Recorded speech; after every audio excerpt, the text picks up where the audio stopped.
Hello, people. Hey, Matt. How's it going?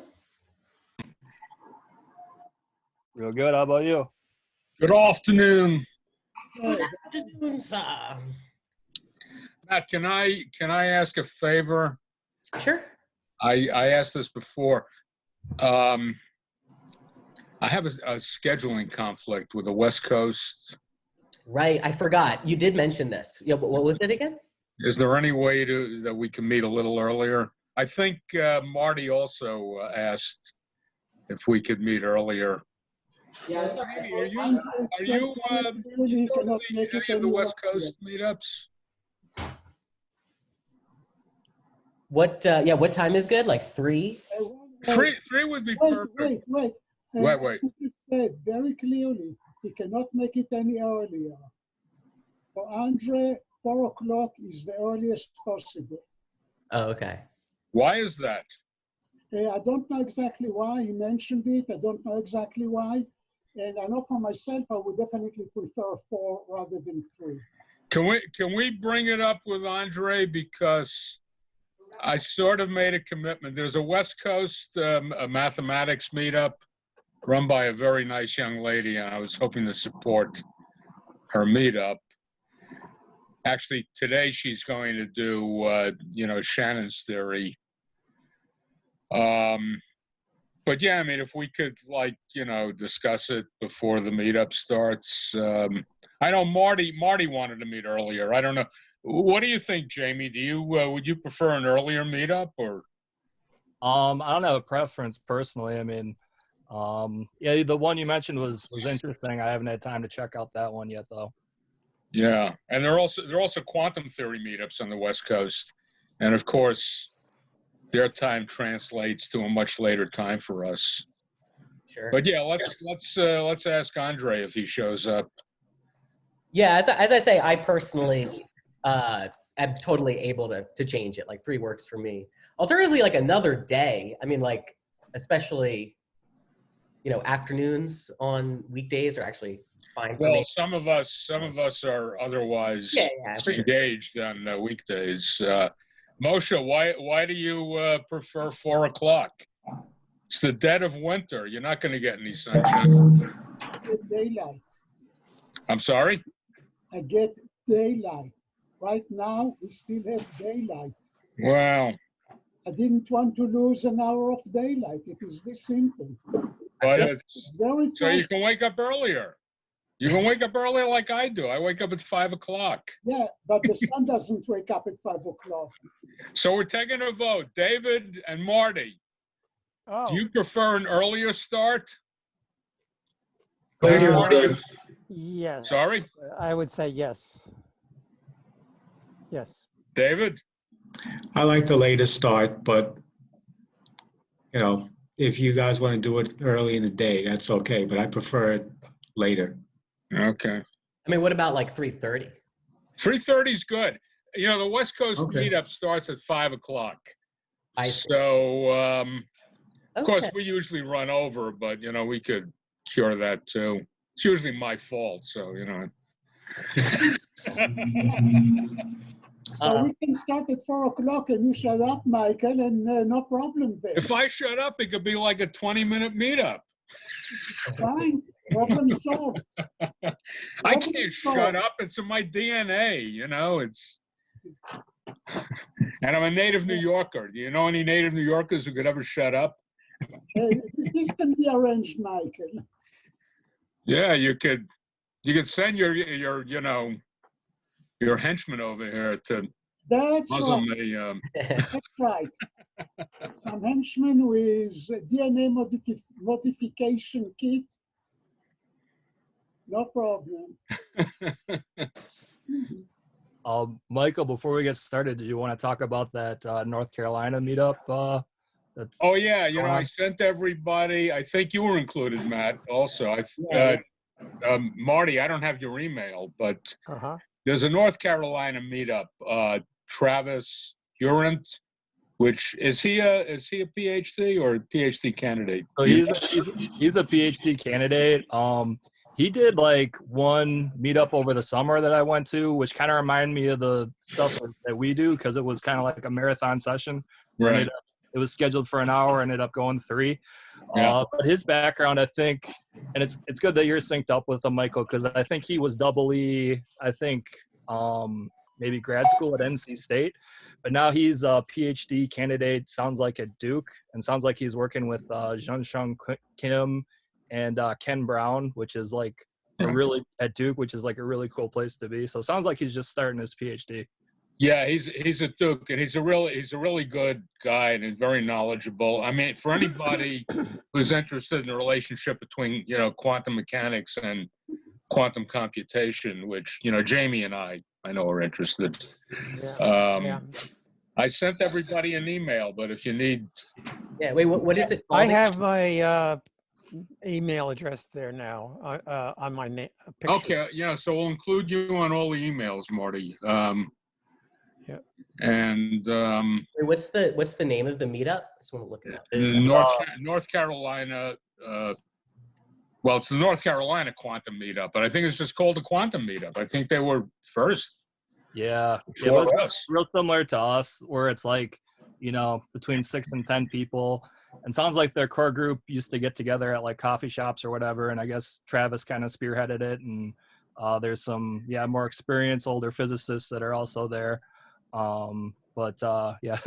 It's kind of similar, kind of different. Because Travis comes up with I think all the material and does all the meetups. But yeah, his approach is more where he kind of just focuses on the math. So I know the one Michael and I were at was kind of real pedantic and just going through the gory details of the math. But yeah, I mean it's quantum computation related, so I'm sure there's some people. I see it here. Here, I'll drop a little. Yeah, it's geared towards quantum computation. I'll send the email to everybody again.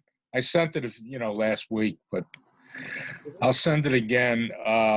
It's geared more towards quantum computation.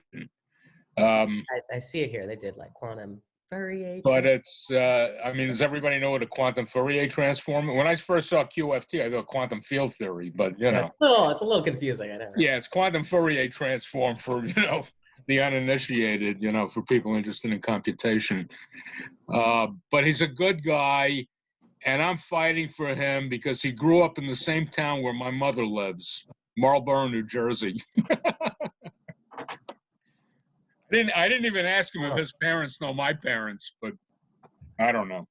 It's not that small a town, actually. I once owned a beautiful piece of land in Marlborough. I was going to build a home there. But at the last minute, just before we started to break ground, the company moved me to North Jersey. Yeah. Well, at one time, that was all farmland. This is all... New Jersey is called the Garden State because it was really, the breadbasket for the Northeast. But what they did was, most of the people who live there now are transplants from Brooklyn, New York. They even speak the same way. They all have the Brooklynese accent. And oh yeah, I see where it is. It's like near Freehold. Yeah. In fact, it's right. That's where Springsteen is from Freehold. I tell people jokingly, my mother is dating Springsteen. But yeah, it's near Freehold, English Town. Mm-hmm. I couldn't live there. I mean, they don't have sidewalks. You take your life in your hands if you want to go to the grocery store. There's no sidewalks there. But some people like it. But anyway, I mean, he's a good guy and he's very knowledgeable. And yeah, for sure. I think we should support him. I'll resend the email to everybody. Travis Urent doesn't sound like a Marlborough name, but but he says that's where he's from. Yeah, we were emailing today, so they were trying to make it to this one. I guess no one showed up yet, but Michael and I sent out some emails about today's and tomorrow's meetups. By the way, Jamie, my next door neighbor has the same last name as you. Yeah, none of my family is actually from Wisconsin, so. Where are they from? Like Virginia and California, I guess. So whenever someone says that, I usually have no connection to people. So I think it's common enough where I haven't really met random people that know family members. Well, my next door neighbor is from Dublin, Ireland, originally. She's an old lady. She's in her 80s. Irish Is your name. family Irish? Is that an Irish name? It's an Irish surname. But Right. yeah, my family McGill. has combinations of a bunch of stuff. Yeah. No, you wouldn't be not closely related anyway. Yeah, okay, how about if we start? Yeah, Matthew? yeah. Oh wait, we got even someone coming in. Yeah, I noticed some new people, signed up on the meeting. Did Andre show up yet? I don't see him. No. Because we should ask him if there's any way. Yeah, even a half hour would be good because. Yeah, I'm down for 3:30. Yeah, Let's tentatively do it 3:30, Mhm. and I promise I'll keep my mouth shut, and we'll get through the whole thing in time. Well, today, it's we couldn't go too long. I sort of have like two relatively short topics that I thought would be fun to go through, both having to do with the Majorana stars. We know and love them. All right, let me share the screen here. So topic one has to do with photonic quantum computers, and topic two has to do with extending the Majorana representation for mixed states, which had some interesting sort of theoretical aspects to it, and it's also great for visualizing stuff. But we'll start with photonic quantum computer business. So it was like around Halloween that we talked about using the Majorana decomposition to prepare spin J states in the form of like permutation symmetric qubit states. And we did it on IBM's machine. And so you might wonder, well, hey, I mean, what if you have a photonic quantum computer? Could you use the same decomposition? And it turns out you can do something quite analogous, and in some ways, it's actually kind of easier. So to begin, I'm just going to review some of the sort of like oscillator picture of spin, which we've talked about several times. So, and especially though, if we have some new people, please ask questions if this doesn't make sense. This is sort of a summary here. So in the Schwinger oscillator formulation of spin, I think I told this story at some point, but this guy, Julian Schwinger, who was at Harvard for a while, and I think the story goes that like sometime in the 40s, he discovered Majorana's paper where he talks about, the constellations or whatever, and was like, how does this work? And then spent many years trying to like wrap his head around it, and ended up, reinventing a bunch of stuff, and that later proved, somewhat influential. And so one of the ways that he ended up understanding why the Majorana representation works is in terms of oscillators. So we can think about the Schwinger oscillator formulation of spin as being kind of like the second quantization of a qubit. We introduce two harmonic oscillators for each basis state of the qubit, which is the fundamental spin half representation. And actually, this gives us all of the higher representations of spin for free.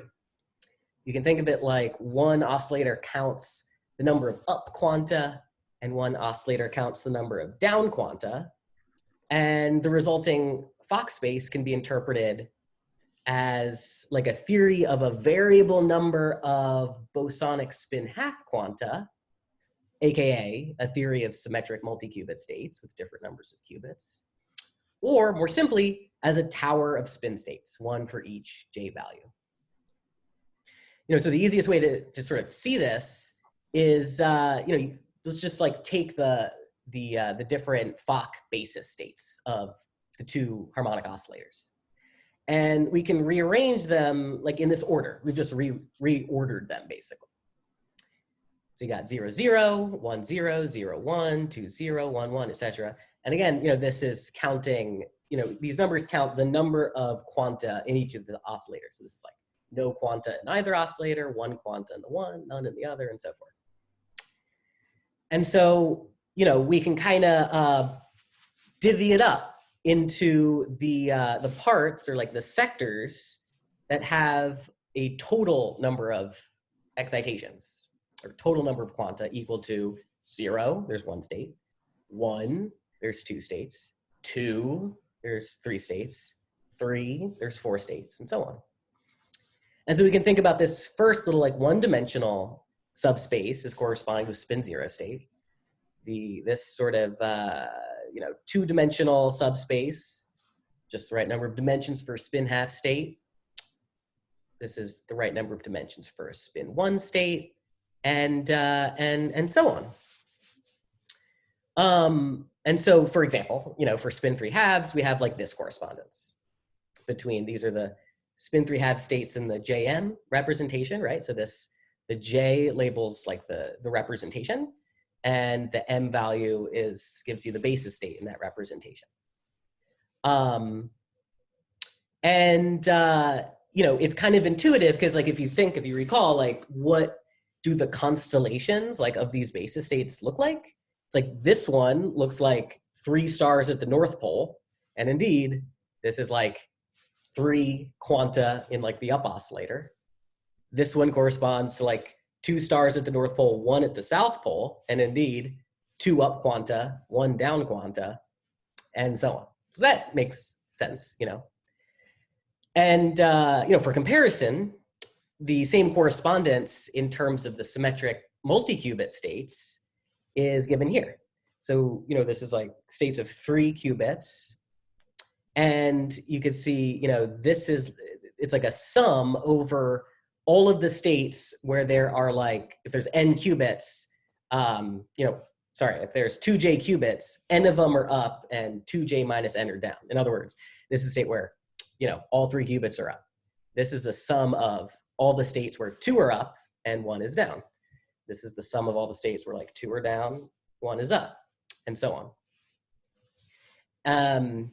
And so in some ways, the oscillator representation is kind of like more compact.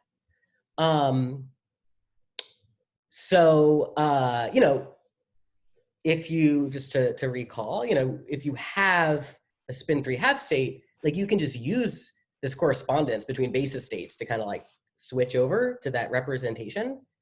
Alternatively, like you can take 2j qubits, each one oriented in a direction of one of the Majorana stars, and then take the permutation symmetric tensor product, and you'll get the same thing. And as we know, the justification for doing this comes from these considerations of Majorana. So just to review this, if you have a spin state in the JM representation, you can write it out here. Here's its components. We can form a polynomial in a complex unknown variable, z. And here it is. These are the components. They weight powers of z. And we have like a little normalization thing for each term. We won't talk about why it's that way, right now. The upshot, is that if you solve this polynomial and find its roots, they lie on the complex plane, and if you stereographically project from the complex plane to the sphere, you get the constellation. And recall that if you lose a degree of your polynomial, you add a root ad infinity, which, in spherical terms is just like the South Pole, say, by convention. And so, here's just like a little image, right? The idea is that like by the fundamental theorem of algebra, no less, a spin j state factorizes into 2j pieces. So here it's like for spin 3 halves, these are the JM basis states, as I say, 3 stars at the North Pole, none at the South Pole, etc. And it's this, is a complex linear combination of those basis states. That can be associated with this constellation, which is like a product of these monomials, where the roots correspond to the stars. And I really like this pictorial representation. Yeah, right. I know, and I finally, I started making diagrams by hand. I realized I gotta do that more. And you can see, like, obviously the product of these monomials, like, it doesn't matter the order in which you multiply them. And that's just like taking the permutation symmetric tensor product of the qubits. The order doesn't matter. So there you go. So okay, now that was like sort of review of the Majorana representation and the connection to like the symmetric qubit states. So now let's think about the oscillator representation some more. So in a second quantization context, we can take like a first quantized operator, O, and second quantize it in a sort of intuitive way. You know, we introduce a oscillator mode for each of the basis states of the first quantized system, and we can take this like sort of sum where, you know, ij are the components of the matrix or whatever, and these are the creation and annihilation operators. And you can also interpret this as sort of like wedging O between like a row of creation operators and a column of annihilation operators. So this is sort of the standard way of sort of constructing a second quantized operator from a first quantized operator. And so, you know, you could do this for the Pauli matrices. They're 2 by 2. You have 2 oscillator modes. And, you know, if you work it out, you can write, you know, X, Y, Z, or the generators of rotations as these expressions, where, you know, you have creation and annihilation operators in the 2 modes, call them 0 and 1. And there you go. I mean, they're kind of interesting to look at. Like, you can see, like, Z is like the difference between the number operator of the that counts the number of up quanta minus the operator that counts the number of down quanta, things like that. And, you know, these operators will be block diagonal in terms of the different spin sectors, and they'll generate like rotations in each of those sectors. We can also construct like a creation operator that like adds a star at like a particular point. So for example, we could take like a spin half state. It's, you know, just some alpha and beta, and we can upgrade it into a second quantized operator by just, you know, multiplying the coefficients by the creation operators in the 2 modes. And, you know, you act on the vacuum with this guy, and it'll raise from the vacuum a spin half state like pointed in that direction. And so if you think about it, like repeated applications of such little star operators allow you to build up like a whole constellation 1 star at a time. And so, you know, you could think about this like we could build an operator that just like raises a constellation out of the vacuum all at once, and it's going to be like a product of these little monomials, basically, in the creation and annihilation operators. And indeed, like that's just the Majorana polynomial in disguise. Except, you know, we're working with like 2 variables. I mean, you can think about this like similarly in terms of like complex unknowns, as like we're working with like the homogeneous version of the Majorana polynomial. So like instead of having, you know, z squared plus z or something, you say like, I need all my terms to be like of degree 3. So then, you know, z squared also has to have like a w term. That'd be like the other variable. So like the exponents all add up to 3 and so forth. So, you know, you can do that. The trick here is to sort of replace those variables with like the creation operators. And so you can sort of like write the operator that, you know, raises a constellation from the vacuum as a polynomial in the creation and annihilation operators. And, you know, a technical detail is like if you like compare this expression to the one given above, where is it? Here, you know, the difference is like there's no -1, like power -1 term. And, you know, just like random technical comment. I mean, the reason that is that like, if you consider the correspondence, with the normal Majorana polynomial, like if you had a qubit, it would be like some alpha z plus beta. And then you'd be like, okay, we like divide out by alpha, and then you solve it, and it's like z equals like negative beta over alpha.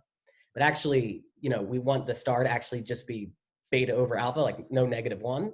And so like in the normal Majorana polynomial expression, this -1 like corrects for that negative sign. And so, we need that -1 sign like when we're converting from the spin state to a polynomial.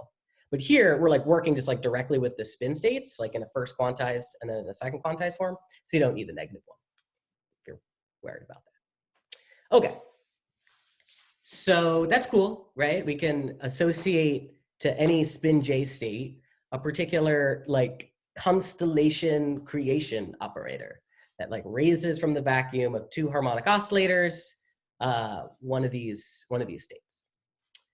But and here's the thing: how do we actually prepare those states like in practice?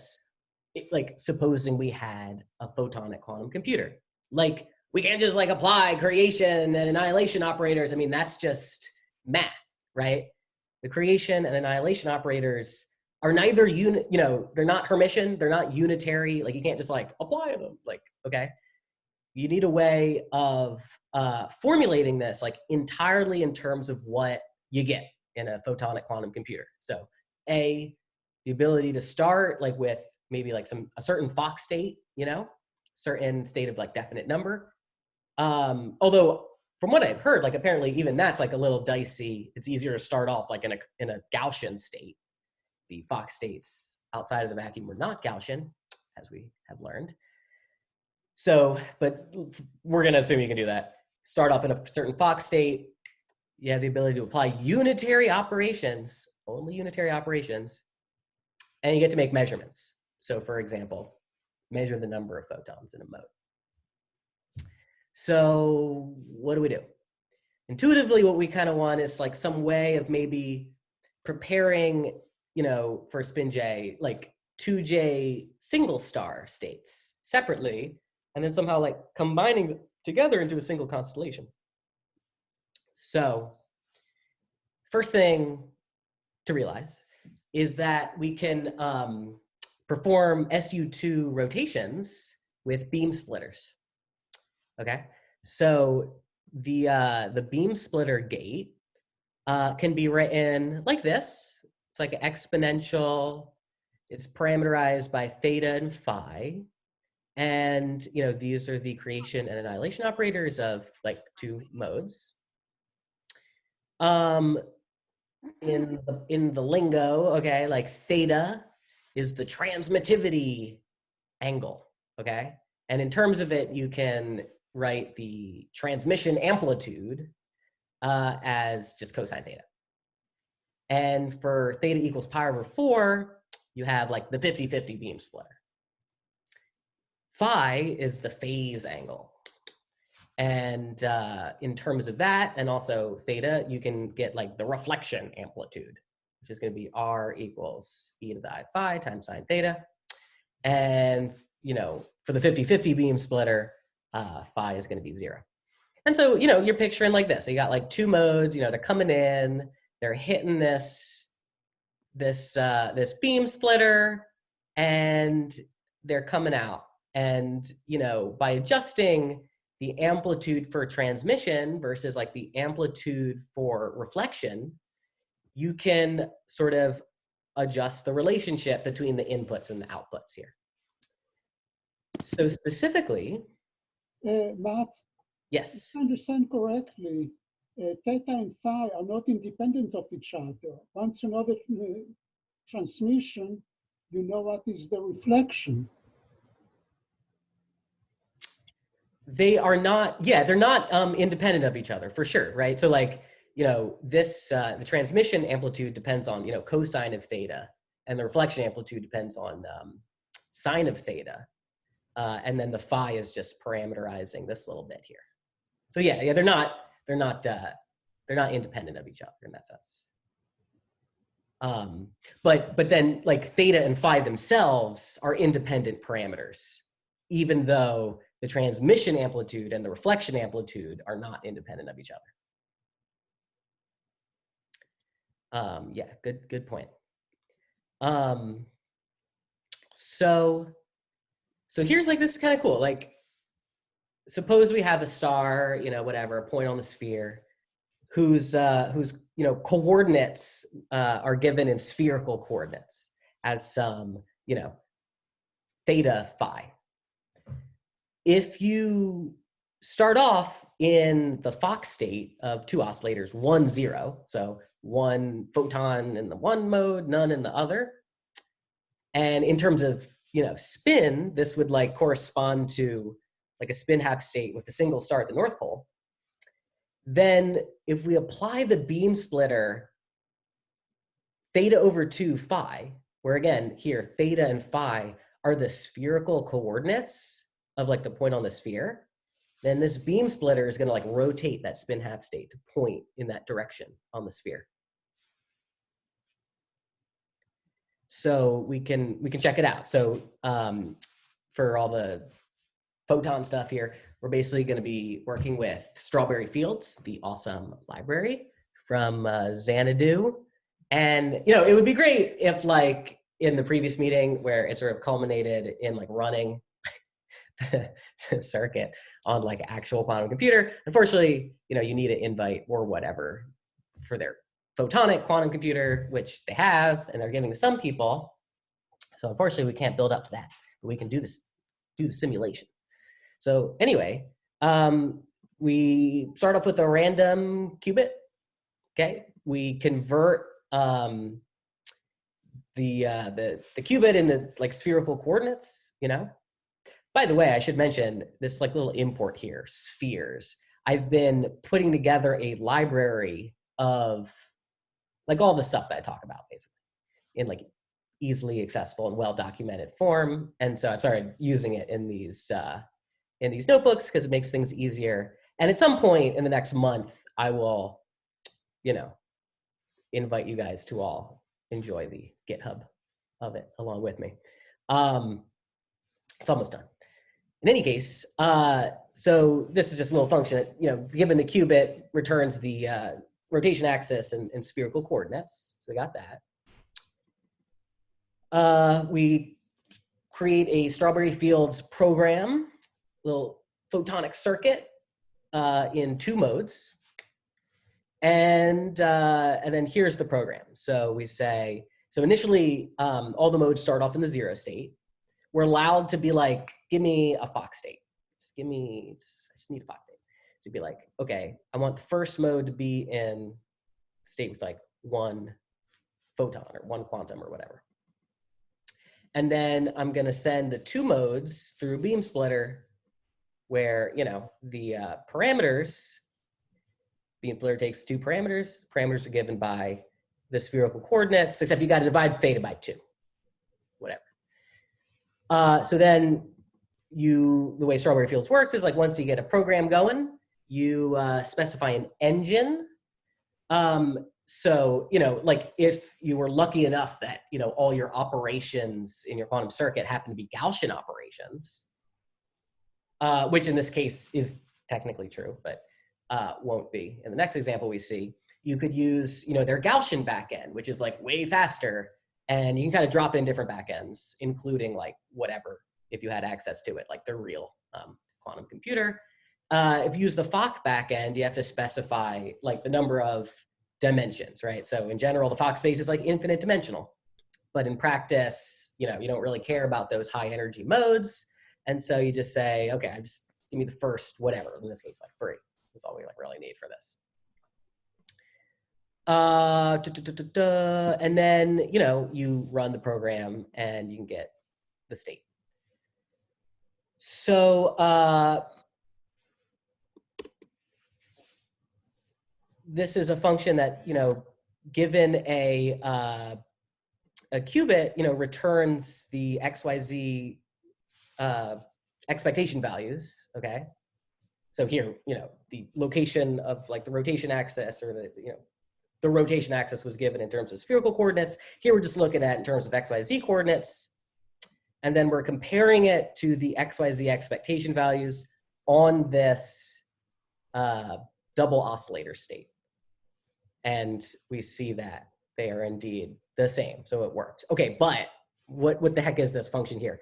SF state XYZ. Okay, so I made this, and or whatever, and it allows you to calculate the expectation values of the XYZ operators in the second quantization context.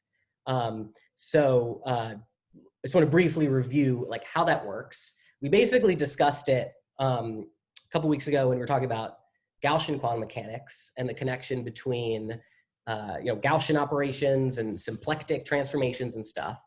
So just like very briefly, and consult those notes for like more information.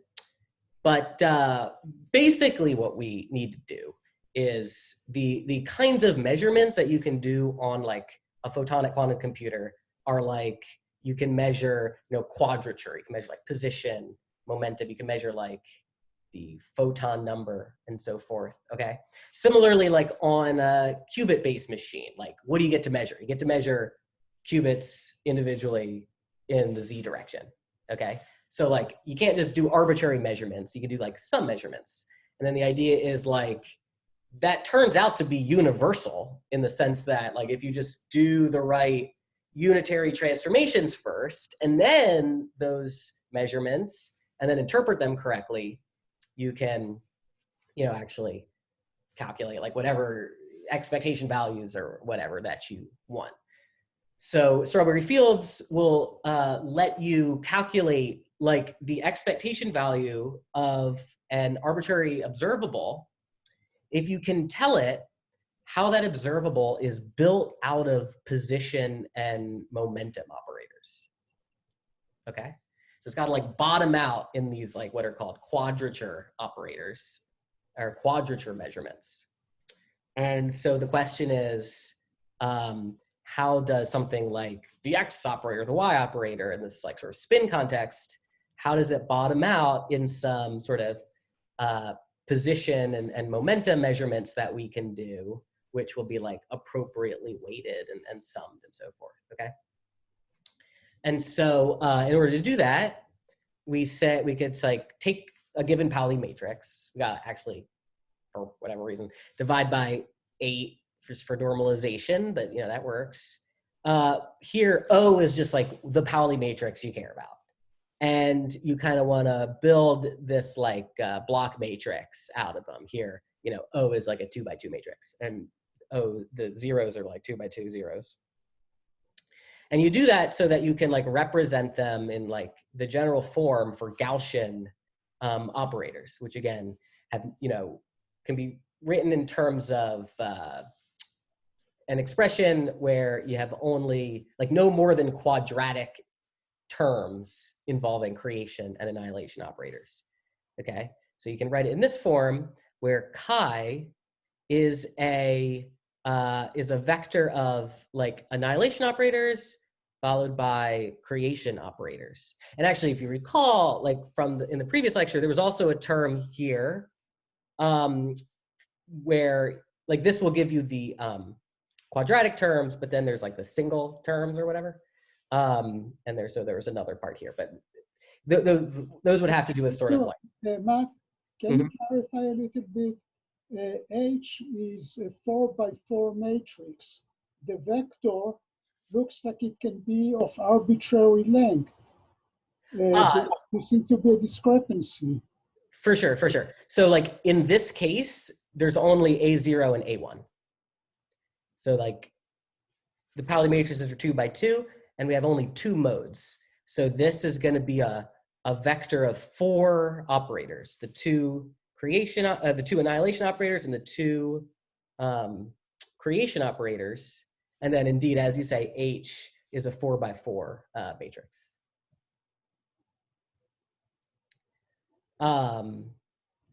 The thing is, you can like also write the action of H on these creation and annihilation operators in this way,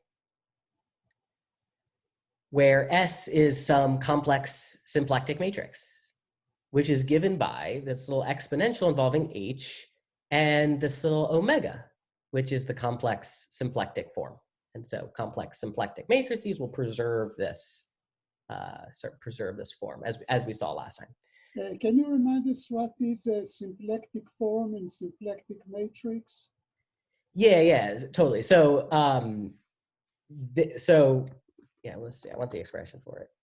Symplectic matrix. So, for example, like in the real case, the symplectic form would be something like this: identity matrix, negative identity matrix, zeros, and then a symplectic matrix is one that preserves this form in the sense that if you kind of multiply the transpose matrix by omega by the matrix, it just gives you back omega. And the significance of this was that it relates to so-called like canonical transformations, like in classical mechanics. So these are, transformations which take position and momentum operators, or position, momentum, whatever, I mean, in the quantum case, operators, to another set of position and momentum operators, such that the canonical commutation relations are preserved. So like their commutator is still I or whatever, okay? So that's like in the real case. So the idea is like if you have a bunch of position and momentum, either coordinates in the classical case, operators in the quantum case, the symplectic transformation will give you like another set of position and momentum operators built out of like, if it's linear combinations of the Fourier guys, such that they come in pairs, right? Conjugate pairs, position and momentum. The idea of the complex symplectic matrices is that it's like the same thing, but instead of working with the position and momentum operators, you're working with the creation and annihilation operators. So the complex symplectic transformations will take a set of creation and annihilation operators that each come in pairs, and it'll give you a new set of creation and annihilation operators that are like linear combinations of the old ones, such that they come in pairs with the right commutation relations between them. And it makes sense that you can do this because, like, as we know, we can like write the creation and annihilation operators themselves as linear combinations of position and momentum. Matt, this seems to be a special case of a similarity transformation. So how is M different from, a similarity matrix? Because it preserves like specifically this matrix. So it doesn't give you a diagonal matrix, which a similarity transformation would give you. Yeah, like if this was just if this was like a unitary matrix and another unitary, this was like the adjoint of the unitary, and that's the unitary. Obviously, this would be like identity. But again, a similarity transformation gives you a diagonalization of the original matrix. This apparently doesn't do that. So I stand corrected. Different thing. It's different. It's not a similarity matrix. Yeah.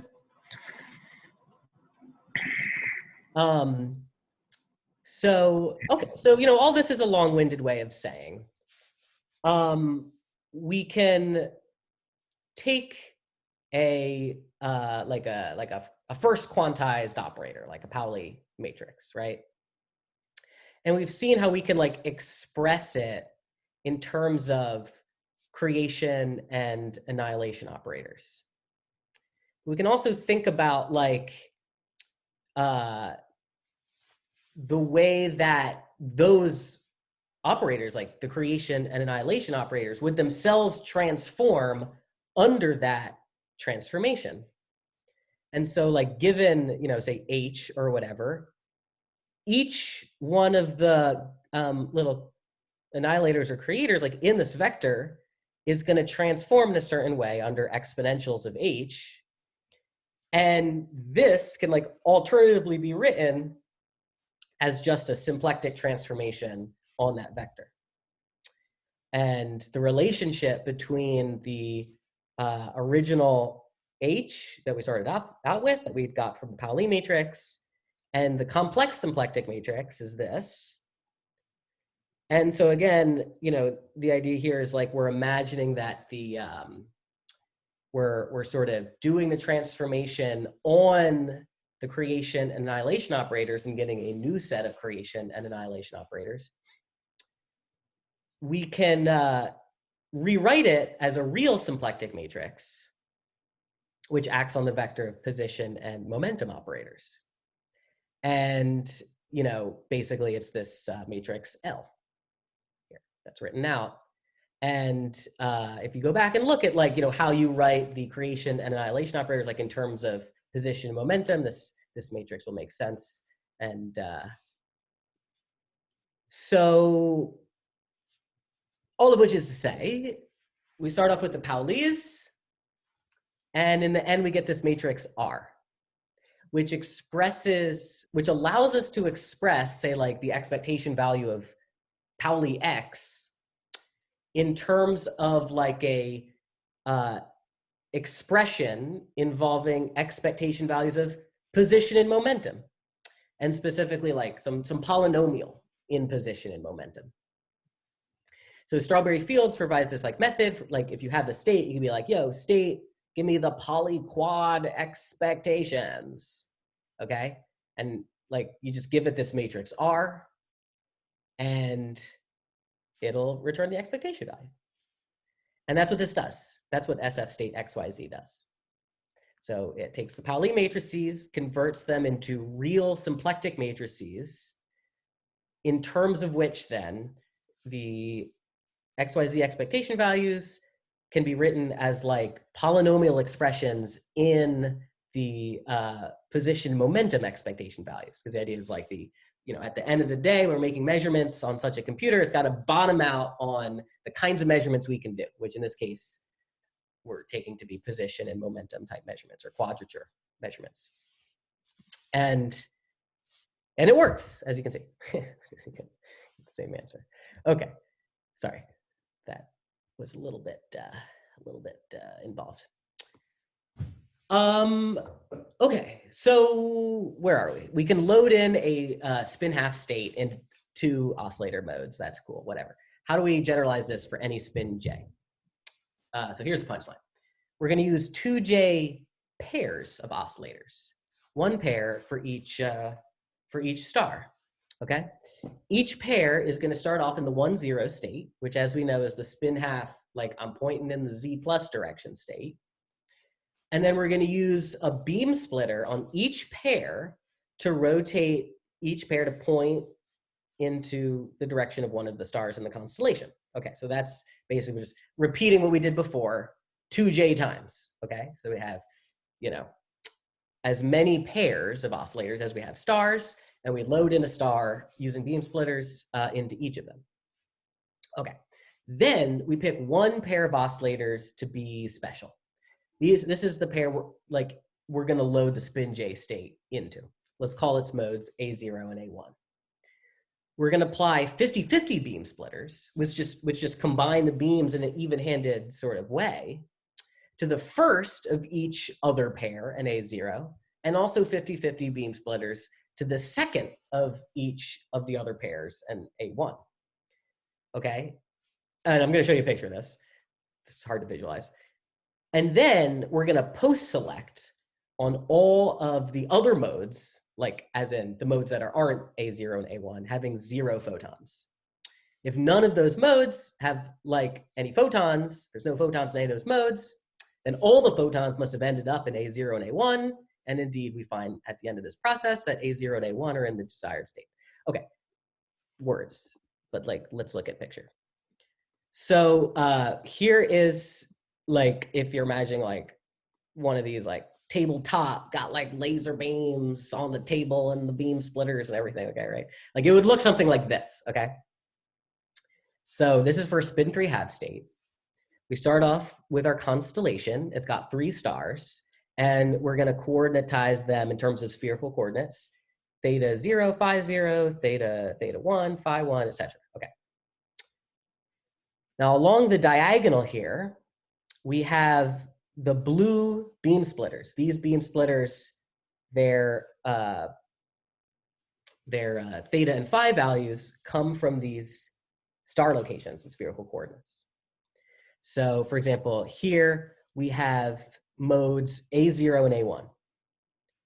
This means that A0 starts off in the 1 state and A1 starts off in the 0 state. That's like the spin up, spin half up state, okay? And then each of these modes comes in and we're like, oh, it hits a little beam splitter. And that beam splitter has been cleverly chosen in such a way that it rotates that spin half state to point in this direction, the direction corresponding to theta 0 and phi 0. Similarly, over here in the middle, we have modes A2 and A3.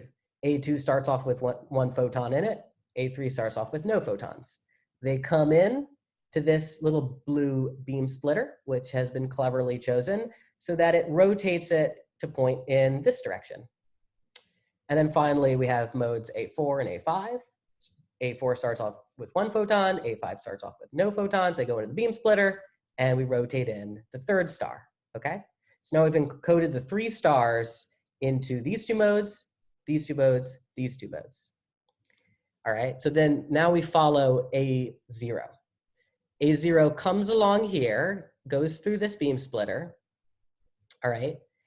Meanwhile, A2 is coming up here. It's gone through the beam splitter, and they meet at this point, green beam splitter. It's a 50-50 beam splitter, okay? And then A2 continues on, and then this is a photon detector. And what this is saying is, we're gonna throw out the experiment unless this photon detector registers 0 photons. That's what post-selection means. Meanwhile, you know, A0 is continuing along, it's gone through this beam splitter, and then it arrives at this beam splitter.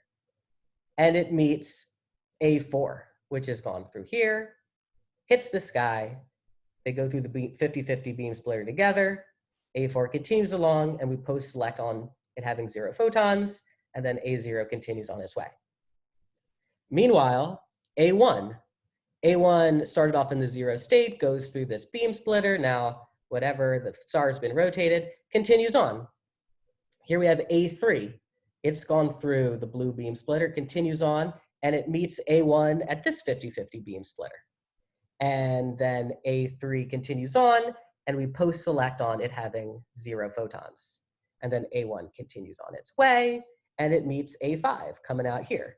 They go through the 50-50 beam splitter together, A5 continues, we post-select on it having 0 photons, and then A1 continues on its way. And at the end of this process, the spin J state corresponding to these 3 stars will be encoded in the modes A0 and A1. And you can imagine very easily how this, you know, will be generalized to any spin J. So you could have like 10 stars or whatever, and then you'd have 10 blue beam splitters along the diagonal, right? And then, you know, you just imagine this sort of grid setup just being kind of extended. So does that make sense? Like, we start off with, in this case, 3 pairs of modes. We load in a star into each of them. And then we take the first 2 modes to be special. And we take this mode and we send it through 50-50 beam splitters with each of the, you could say, even numbered modes, okay? The first of each of the other pairs, and then it goes on. Meanwhile, we take the second mode here, A1, and it goes through 50-50 beam splitters with all the odd numbered modes of the other guys, all the second modes in the pair. And at the end of this process, you get the spin J state encoded in A0 and A1. So, you know, what's interesting to observe about this is that, like, you know, it's very analogous to what we saw in the case of circuits for the permutation symmetric. Matt, can you go Yes. to the picture? Can you? Yeah. let me see if I understood what the picture represents here. Mhm. Have 1, 2, 3 pairs of photons coming in this case.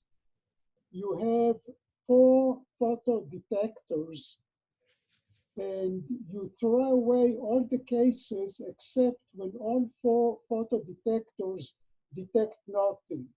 Yeah. I'm interested in the case where the 4 photodetectors are empty. And in this case, what you get for A1 and A0 is just the original value of the A1 and A0? So um, no, I mean you'll get this specific spin 3 halves state encoded in A0 and A1. So so you're right about everything else, right? Like it's indeed these are 4 photon detectors, and we're post-selecting on them all having 0 photons. These guys, and these guys are photon preparations. The idea is that like in each of pair of the modes, we begin by rotating in a like a spin half particle. And then we kind of just like combine the beams, okay, using the 50-50 beam splitters. But then we post-select on all the other modes having 0 photons. Well, if all the other modes have 0 photons, then like in these cases, like the photons must have all ended up in A0 and A1. So like in the case of spin 3 halves, you know, they're gonna have like 3 total photons in A0 and A1, or like across A0 and A1, right? Like we start off with basically A0 and A1 being a spin half state, which means that there's like a total number of like 1 photon shared like together in A0 and A1. And like when I say together, it's like specifically because we rotated it. Like it starts off in a state where there's like 0 in A1 and 1 in A0. And then we like rotate it. So now it's like there's still 1 photon across both of them, but in a particular superposition that like is related to the star. So this is like 1 total photon. This is like 1 total photon. This is like 1 total photon. And then we basically run them all together so that A0 and A1 now have like total number 3 photons distributed across the modes, and like they're in the particular superposition state that like corresponds to this constellation. And like, you know, the idea is that we In order to get something out of it, if I understand correctly, when the 4 photodetectors are each empty, then you measure the value of A1 and A0 coming out. Right. Yeah. So this leaves open, you know, what are you going to do with A0 and A1? Like, how are you going to confirm, for example, like that indeed this is like, this worked? Like, you'd have to, you know, do some tomography. Like, you'd have to, you know, basically run it a bunch of times, do different kinds of measurements to like confirm that like it worked. Or, but maybe, you know, you're just preparing them and, you know, for some reason you just want to use them for something.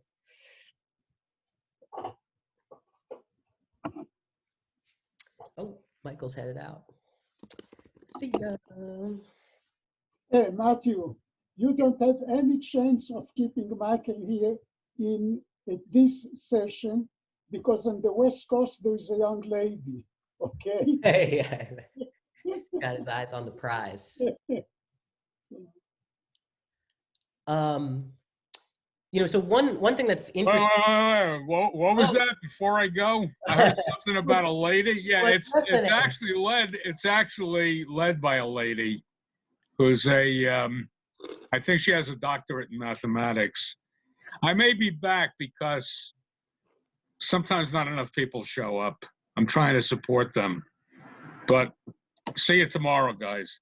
Okay, see you tomorrow, Michael. Okay. Have fun. So one thing that's kind of cool about this photonic circuit is it's actually like kind of simpler than the case for the circuit Augmented realities. that deals with qubits. Oh. Because like the whole thing Okay. in the previous case was that when we're preparing spin J state in terms of permutation symmetric qubits, is we had to use all these like controlled swaps in order to like enforce the permutation symmetry. If you recall, you had like 3 qubits, say for spin 3 halves, and similarly kind of like rotate in the stars, like in each of the 3 qubits. Then you have some control qubits, and they have to start off in a special state. And then you do like a series of controlled swaps, and then basically like measure the control qubits and post-select on the case where they're all up. And then in those cases, you'll get the permutation symmetric state you want in the original qubits. And so it's like, so similarly here, you see that we have to do this kind of post-selection thing, but it's actually easier because, there's no controlled swaps necessary. Like the permutation symmetry is like handled automatically just by the nature of the harmonic oscillators, basically, that are involved. It suffices to just prepare the stars and the modes, and then just kind of run them together, and the permutation symmetry is like handled automatically.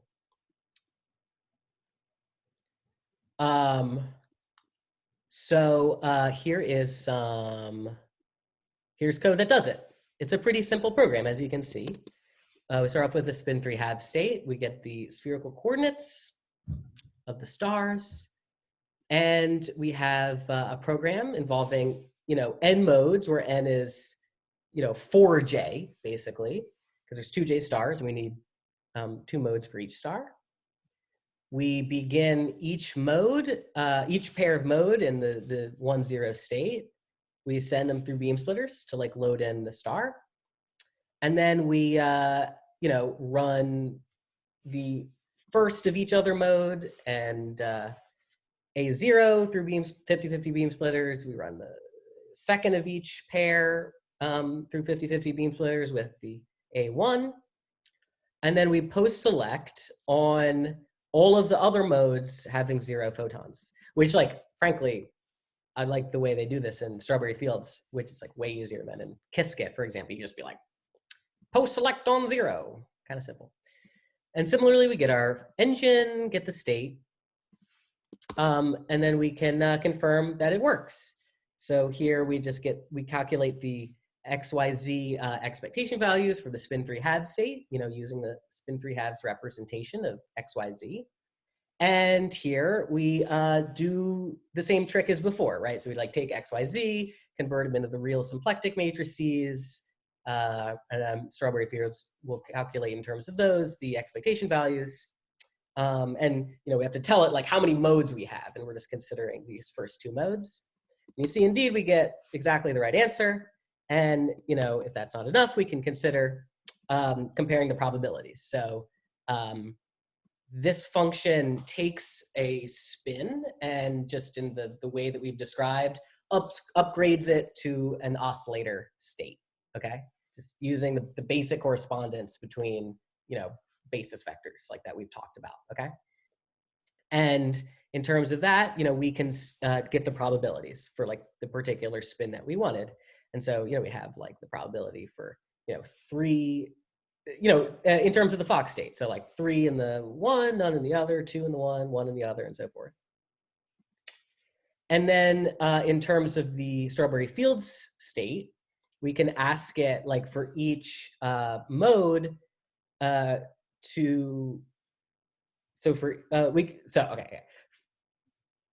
we can construct, we can just basically ask it for the probability of a particular Fock state across the modes, okay? And basically, you look and you get exactly the right probabilities. And so according to the simulation, we did it. It'd be cool. It'd be cool to do it on like a real thing, particularly as, it's like one of the things that we discovered when we did the symmetric multi-qubit case on Qiskit was that like once we started dealing with like pretty big J values, and we had to use like the 16 qubit like Melbourne quantum computer, like it really sucked because like basically, and actually IBM like announced this contest a couple weeks ago. They're going to give you like $50,000, like thousands and thousands of dollars if you could like use their Pulse framework to like design a better swap gate, because like their swap gates are so bad. They will pay you good money to find a better one. And that whole algorithm that we were doing was like based around like controlled swaps. And so it was just like very, very noisy, and it didn't work that well. And it would be interesting to see, like here, we completely avoid that issue. No controlled swaps, permutation symmetry, guaranteed by just like the nature of like how photons work. And presumably we'd get a better result. On the other hand, yeah, I mean, I don't know, like I'm sure there's like error model type stuff that Xanadu has. I haven't looked at that specifically, but yeah, how reliable are their beam splitters? How reliable is the Fox state preparation? Like maybe you ask it for like a 1-0 state and like it doesn't work that well or something. I'm not sure like what the downsides would be, but you figure it probably would work better than in the qubit case. So that's that. That's the how to prepare a spin J state, photonic quantum computer. Any questions, comments, concerns?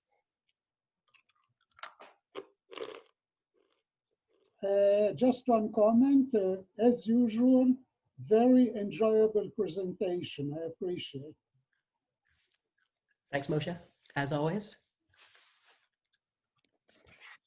Yeah, Matt, on what you were just talking about there, I don't know specifically because I don't know that much about photonic quantum computers and what they're, how reliable they are with their error rates. So I don't know the answer to that, but yeah, I remember the one you did on Qiskit.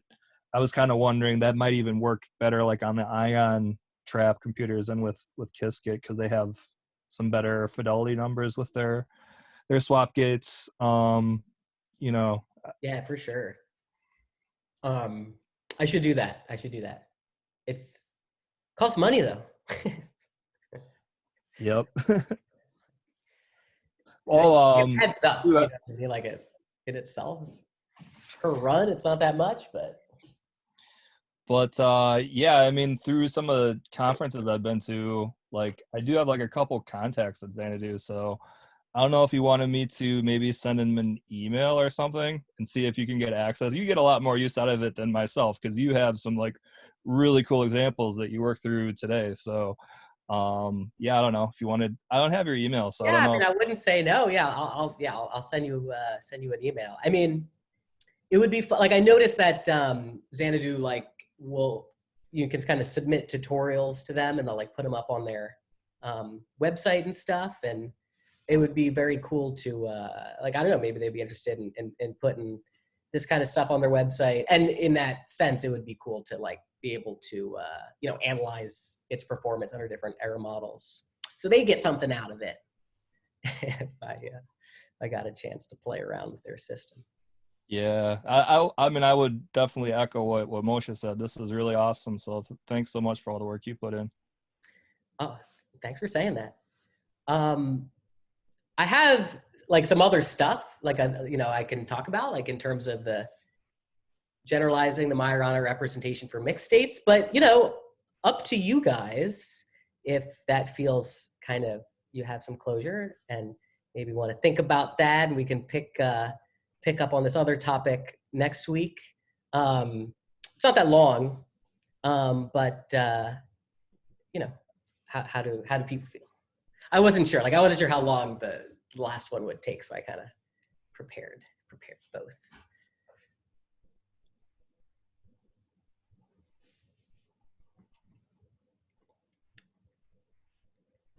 I would say either way is good for me. I mean, that was definitely a lot of material you went over right now, so it's a lot to digest. But yeah, if people want to go through more, I mean, I could definitely stick around longer. Cool. Yeah. I mean, this should take like 25 minutes, maybe.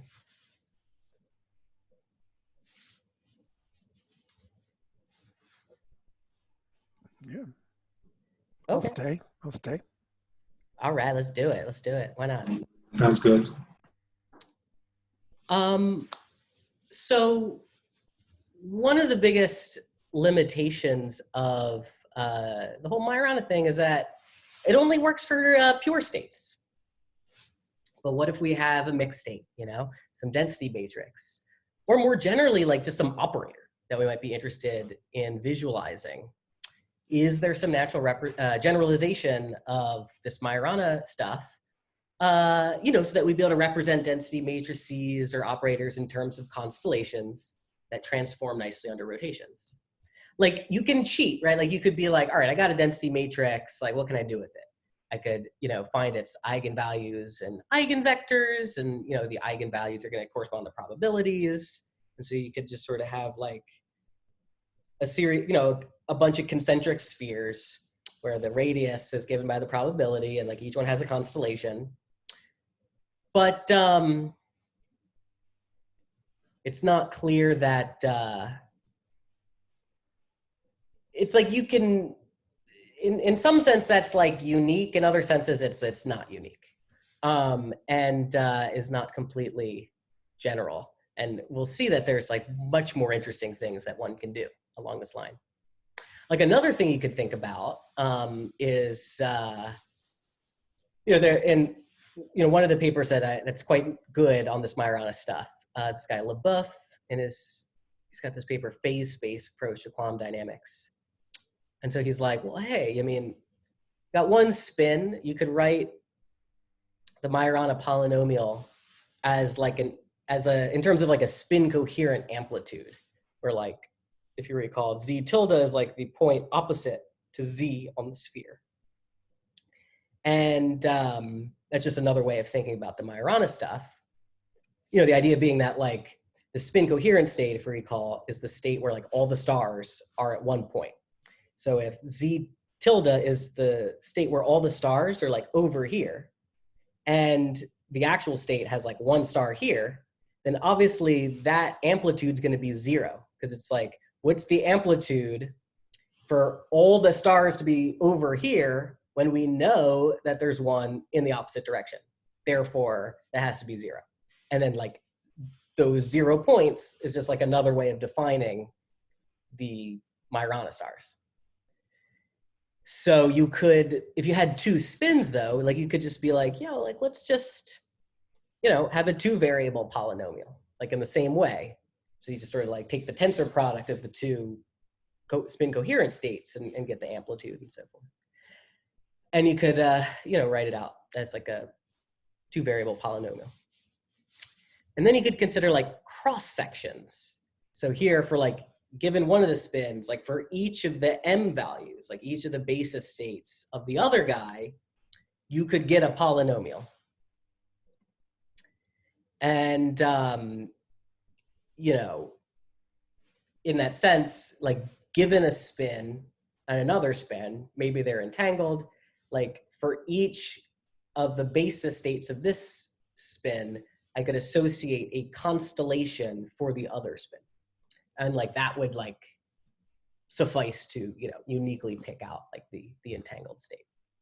So you could do that, you know, that's sort of, I just, you know, I think that's kind of interesting. But it doesn't really get at this question, like, I mean, it gets at the issue of sort of, you have like entangled spins, what to do with that. But it doesn't really constitute like, let's say like a representation, say, of like a density matrix.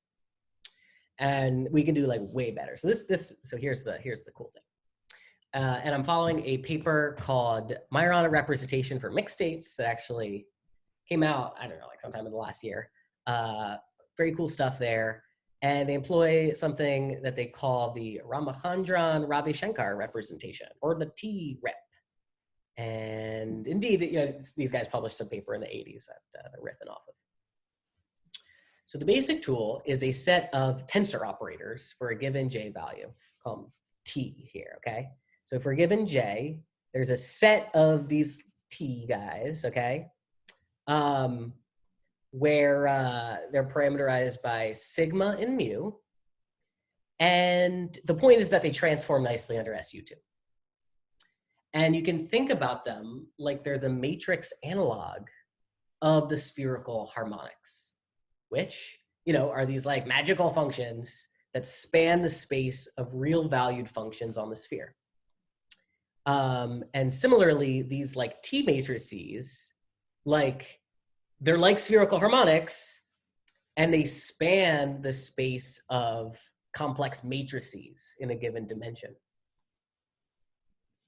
So they can be written like this. For a given j, sigma, and mu. Now, once you've selected j, sigma ranges from 0 to 2j, and mu ranges from negative sigma to sigma. We'll come back to that. It's okay, so you take this sum, and, you know, basically what you're doing is you're exploiting the Clebsch-Gordon coefficients. So if you recall, you know, the Clebsch-Gordon coefficients have to do with, you know, angular momentum coupling theory. Like you have the tensor product of like two spins. And, you know, initially you're describing that in like the tensor product basis, right? State of one, state of the other one, state of one, state of the other one, and some sum. But maybe you want to switch over to the basis where you're considering the eigenstates of the total angular momentum operator, right? So that's going to be like, you know, the different sort of eigenvalues of that are going to correspond to like sums of the spins of the one, possible spins of the one, spins of the other, and so forth. And so, you know, there's like a lot of ways that you can think about that. And, you know, it amounts to calculating these Clebsch-Gordon coefficients. And they basically tell you how to switch from the tensor product basis to the coupled basis, or the basis given by states of the total angular momentum operator. And so the idea is like, if you have two spins, like 1 and 2, so they have like their, you know, j and m values and so forth, you can write a basis state of the coupled thing in terms of a j and an m. And the Clebsch-Gordon coefficient is just this amplitude here. And so basically takes as input, you know, the j values of the two spins you're thinking about like coming in, the m values labeling the basis states of the two spins coming in, and then you're asking for the coefficient for they end up with a particular j value and a particular m value. So you can think about it like two spins come in, and you're asking after sort of like the probabilities that like a spin with a different j value and a certain m value come out of that sort of trivalent spin interaction vertex. Think about it like that. And you know, Q-tip, by the way, you know, makes it very easy to calculate these Clebsch-Gordon coefficients. And so we can write out these cool tensor operators or spherical tensor operators in terms of them. And so that's the expression for it. So for a given j value, we can construct, as I say, a collection of these spherical tensors.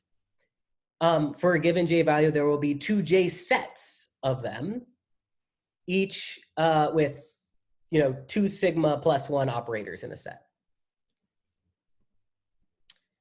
So, okay, it's kind of confusing. So materially, here is a function that given j, sigma, mu, calculates the tensor. Here's a function that given a j value, goes through all the sigma values, all the mu values, calculates the tensor for each one. So then we can look. Say we got j equals 3/2. What do these operators look like? So we got sigma 0 and mu 0. We got this one. We got sigma 1, mu -1, mu 1, sorry, sigma 1, mu 0, sigma 1, mu 1. So, you know, if sigma is 1, then mu ranges from -1, 0, and 1, just like a spin 1 state, as we'll see. Similarly, we can have sigma equals 2. And then we have mu values ranging from -2, -1, 1, and 2. Just like the state of a spin 2 particle. And similarly, sigma could be 3. And then mu ranges -3, -2, -1, 0, 1, 2, etc. So we get this whole collection. Now, the cool part about this is that we can take like any operator that acts on like a given sort of spin J representation. So if you recall, like for spin J, the representation is going to be 2J plus 1 dimensional. So like for spin half, right? 2 times a half is 1 plus 1 is 2. And indeed, the qubit's 2 dimensional. So then the operators would be 2 by 2. And so on. For spin 1, the operators are 3 by 3. And if we calculate this set of tensor, these spherical tensor guys, then we can decompose like any 2J plus 1 by 2J plus 1 operator in terms of them. And the coefficients in this basis will be generally complex. So this does the decomposition. So we generate like a random spin 3/2 operator. And we decompose it in this magical basis, okay? And so there's this, sort of like a sigma equals 0 part. There's the sigma equals 1 part. There's the sigma equals 2 part, and the sigma equals 3 part. And we have a coefficient for each one. And indeed, we can go in reverse. We can just like, take these coefficients, multiply them by the tensor operators to recover the representation of the operator in the original basis. And just going in reverse, we see that we recover the original operator. Now, looking at this, it looks like a tower of spin states, which we know and love. Like, in other words, like this looks just like a spin 0 part, right? This looks like a spin 1 part. We got 1, -1, 1, 0, 1, 1, and we got, 3 complex coefficients. This looks like a spin 2 part. This looks like a spin 3 part. So it looks like we can like take an operator and like decompose it into a set of spin states, specifically like integer valued spin states. So we can think about it like we could take an operator and then, this is, instead of showing it to you like in terms of those coefficients, here we got a spin 0, spin 1, spin 2, spin 3 state. And indeed, we can associate to each of these states a constellation. And in fact, like if we rotate the whole operator, these constellations rotate just like you expect. And that's what it means. Like that's like the power of this representation. Because the spherical tensor operators transform nicely under rotations, these sort of the set of constellations we get, if we like, you get the same effect if you like rotate the whole operator, like you take the operator and you like multiply it by a unitary, like some SU2 thing on either side. Or if you had just rotated each of these spin states like individually, you would get the same thing.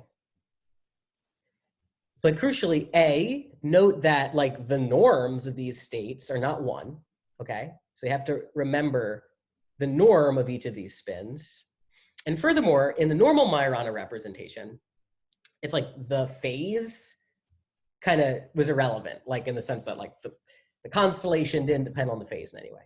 Here we have multiple constellations, and it actually like the relative phase like between them will matter. So you should keep track of the phase.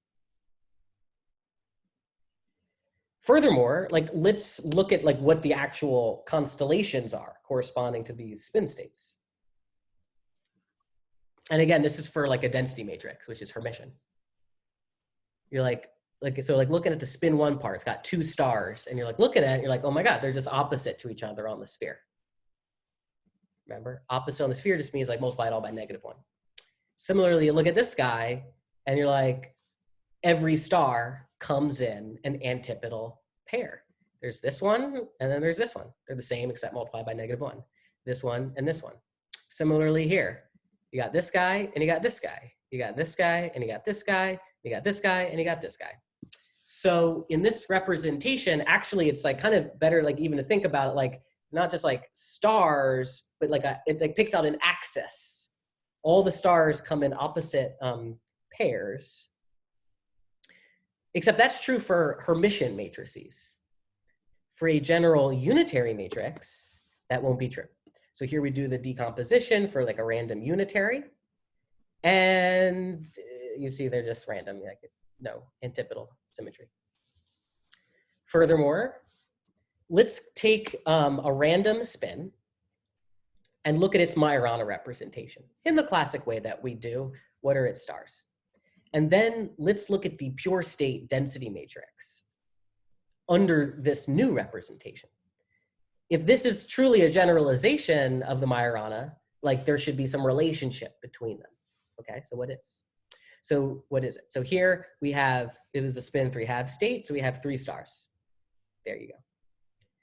And the corresponding pure state density matrix, which again, remember, is just the outer product of the state with itself. And in that sense, contains like no more information than just the pure state itself. We get this, a spin 0 part, a spin 1 part, a spin 2 part, and a spin 3 part. And you're looking at it and you're like, what the fuck, what relate? But you look more closely and you notice, okay, we got this star here, and oh, there he is, right there. You got this guy, and oh, there he is. And you got this guy, and it's like, oh, there he is. Except each one comes with an antipodal pair that is opposite to it on the sphere. So so indeed, this is a generalization of the Majorana thing. So for like a spin 3/2 state, the highest weight constellation, will be a spin 0, 1, 2, 3. That will have 6 stars, and the 6 stars will be like the 3 stars of the original Majorana constellation and 3 stars opposite to them. And then you're wondering, well, what the fuck is all this shit? What are they doing there? And we'll see. There's a really cool explanation, and like that will be the sort of finale of this little thing here. Okay. One thing I want to mention is that, so if you think about it, like we don't need all these stars, right? Like if each star comes in like pair, we could just sort of throw out half of them, any half of them, and like not lose any information as long as we like remember to add them back in. And in fact, if you consult the paper, Majorana representation for mixed states, they propose doing this, exactly this. And in fact, in the context of a kind of clever scheme for fixing like the phases, which I say have to be kept track of, which is very cool, but just kind of lengthy, so we're not gonna get into it today. So again, I'm just gonna sort of end with discussing, what is the meaning of this extra stuff in here. But before we get there, let's just like look at this really quickly, right? We just sort of saw a bunch of numbers, right? But like, so here we have a spin 3/2 state, and it's rotating. It's undergoing a Y rotation, and you just see the normal Majorana thing on the left. On the right, you see the this new representation, and so it corresponds to a spin 1 state that's like high, there in the middle. It's got 2 stars, and then a spin 2 state, and then a spin 3 state.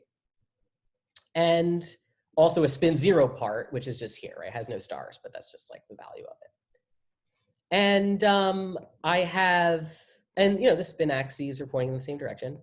And we're visualizing the phase as the color. So the color here of the stars and the sphere that they're on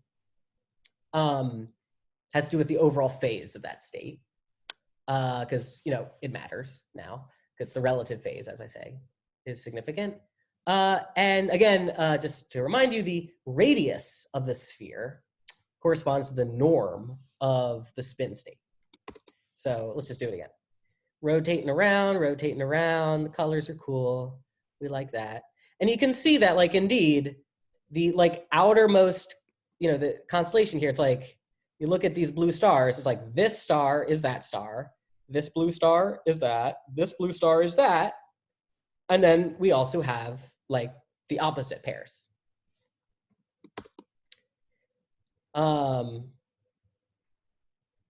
You see these three stars are here as well, but also they're opposites. And furthermore, note that under these rotations, the radiuses of the spheres, aka the norms of the spins, remains fixed.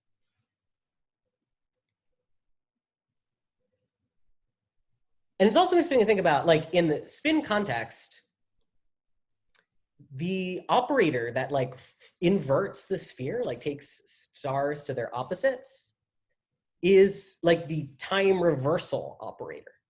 So that, you know, constellations that have like antipodal symmetry are kind of like time reversal invariant. And so then it's kind of satisfying insofar as then like those correspond to like Hermitian operators as opposed to just general like unitary operators, which don't have that symmetry. And you know what, I don't know, I'm not even sure like what the deep philosophical meaning there is, but kind of cool. Indeed, like we can look at, like, here is just a random density matrix evolving under some random Hamiltonian. You see that, like, unlike in the case of a simple rotation, like the radii of the spheres are like constantly changing, and whatever. Kind of cool looking. Furthermore, we can look at like how a random unitary operator evolves. So this is a random unitary evolving under some other like random unitary. And the point is, like, look, the antipodal symmetry is broken. The stars do not come in opposite pairs. They're just wherever they want to be. Whoa. Okay, cool. Okay, and now here's the final bit. So we can actually, it turns out, read off some interesting information involving entanglement from this representation. And it's like one of the things that makes it nice.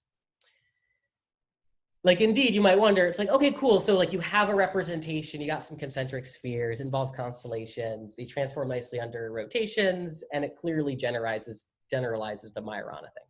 That's great. But like at the end of the day, you know, the Majorana thing was like more than just a representation, right? Like it had like a very operational meaning. Like it said, if I had this spin state and like I sent it through a Stern-Gerlach apparatus, right? That was like oriented, like, you know, in the direction, let's say, opposite to one of the stars, then like the probability that I would get like the highest weight state that would be 0 or whatever. You know, so like, you know, highest weight being like comes out with Stern-Gerlach and a bunch of beams, like it'll never be this like top beam here, which would correspond to like all the stars being in the direction that Stern-Gerlach is oriented in. In other words, like one of the cool things about it was that like you have this sort of complex representation of like a spin or whatever. And then this constellation thing like allows you to kind of like think about how the spin really does relate to like the 3 dimensions that we're familiar with. And like, indeed, like in this sense, like the locations of the stars are like measurable. Like you can measure it. Like you can like measure, like if you know, these are the special directions that if you send the spin through a Stern-Gerlach oriented in the direction opposite to a star, probability 0, you get the highest weight state. So then in this case, you're like, well, so what is there, like, what's the operational meaning? You're like, how do I, you know, like, what the fuck, right? Like, what is this even? It's a cool representation, obviously. Like, it generalizes the Majorana thing, transforms nicely under representations. Clearly, the Majorana thing is kind of a special case of this. But, like, what is it? What does it mean, right? And I don't have like a full answer, but I would say that like this is one of the coolest aspects of the thing, okay? And it's sort of surprising. So suppose we have a spin state, say spin 3 halves. As we know, we can convert it into a permutation symmetric state of 3 qubits, okay? Now, once we've taken the spin 3 halves guy and kind of like broken it into these like 3 qubits, we can look at the partial states, okay? So we could like, you know, partial trace over 2 of them and get the partial state of 1 qubit, partial trace over just 1 of them to get the partial state of 2 qubits. Now, because of the permutation symmetry, it doesn't matter which qubits we choose. Like if we take the partial state of this qubit or that qubit, you're gonna get the same thing. If you take the partial state of like 2 of the qubits versus these 2, it's gonna be the same, okay? So that's the first thing. Second of all, the partial states will inherit the permutation symmetry. So like if I take the partial state of these 2, or these 2, or these 2, those resulting mixed states will themselves be permutation symmetric. And so we can convert them back into spins, right? So like if you had a spin 3 half state, you could like think about it as 3 permutation symmetric qubits. We could then, for example, take consider the partial state of 2 of those qubits, right? We get a density matrix that's like 4 by 4. And we can then convert it into a spin density matrix for a spin 1 guy, because you got 2 stars, that's spin 1. And so you can look at that mixed state. And then you can visualize that mixed state as an operator. So what we do here is we take a spin 3 halves state and we look at its representation in terms of like the operators, and it's in terms of the constellations, okay? And then this is the sort of operator sphere for the 2 qubit partial state, and this is the operator for the 1 qubit partial state. And what I want you to notice is this. Look here. In the middle, there's this sphere with 2 purple stars. Over here, 2 purple stars, okay? And in fact, 2 purple stars right here too. Furthermore, here we got 4 teal stars. And you're like, boom, over here, 4 teal stars. Let's look at another one. It looks like a little, it's like maybe not immediately obvious because of the optical distortion of like the 3D camera or like whatever. But look, you can see that the partial states of the permutation symmetric qubits are actually already contained in the operator representation of the whole state. In other words, already, even without taking the partial trace, I have the partial state of 1 of the permutation symmetric qubits, which is here, hanging out right there in the middle of this guy. And then I have the partial state of 2 of the permutation symmetric qubits here, already hanging out in there. And in fact, they like it, the inheritance works. Like literally, like I have this state, it's of like 3 qubits.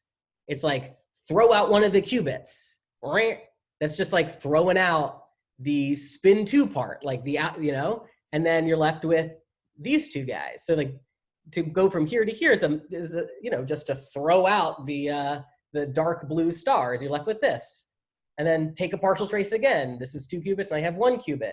That's as much to throw out the light blue stars and you're left with that. So, you know, as far as like the significance then, we can see that like, you know, like I was saying up here, right? The question was kind of, this clearly does in fact generalize the Majorana representation, right?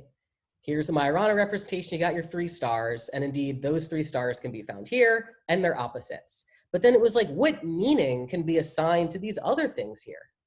Like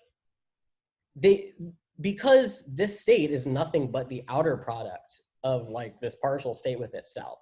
This contains like no more information, than this, okay? And yet, like, what significance can we assign to these? And the answer is that if we consider this to be a permutation symmetric multi-qubit state, these already encode the partial traces of the individual qubits. You know, each qubit, each pair of qubits, and so forth. Let's look at another one. There you go. Got the green guy, got the green guy, got the light blue guy, got the light blue guy. You know what I'm saying? Like it sometimes like looks a little weird just because the you know, the 3D thing, you know, it's like depending on where the camera is, right? It's like there's like a little perspectival distortion. Like to prove it to you, and look at the numbers, right? So we have a spin 3 halves state. Here's the partial trace of, you know, just like partial state of one of the qubits in this operator representation. So it has like a spin 0 part and a spin 1 part. Spin 1 part is 2 stars and they're opposite to each other. We can look at the partial state of 2 qubits of the 3 permutation symmetric ones. Insofar as it's a 2 qubit permutation symmetric density matrix, we can turn it into a spin 1 density matrix. We can throw it into the operator representation and we get a spin 0 part, a spin 1 part, and a spin 2 part. And you look at and you see that like the spin 1 parts agree with each other. And then you got this. And then we can consider like the whole state. It's a spin 3 halves state, corresponds to 3 permutation symmetric qubits.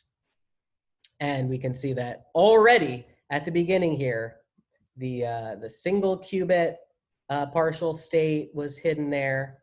The 2 qubit partial state was hidden in there. And then we got like this guy, which just is the original Majorana constellation. Boom. And just to close out, so we can use this actually to kind of like read off entanglement like information just from this sort of like spherical representation. So you may know that for like 3 qubits, there are ultimately like 2 entanglement classes: GHZ style entanglement and W style entanglement. States within these classes can all like be converted into each other by local quantum operations, but local operations can't convert between these 2 classes. So the GHZ state is just this. It's like up, up, up, plus down, down, down. And this idea is that like if you measure one of these subsystems, you know, projecting the first one into up or down, the other systems will be steered to a separable state. Okay. Now the GHZ state is permutation symmetric, and so we can convert it into a spin 3 halves state, and we can visualize it in this way along with its partial traces. So here we have the full GHZ state. Here's the partial trace, or the partial state of 2 of the qubits, and here's the partial state of 1 of the qubits. And you know, the fact that there's no sphere here means that's the maximally mixed state. The maximally mixed state has only a spin 0 part. And you can see that this was already contained within here, da, da, da, da. And so note that like, okay, the single qubit density matrix is mixed, and the 2 qubit partial state has only 1 sphere. We can contrast that with the case of the W state, which is this: up, up, down, plus up, down, up, plus down, up, up.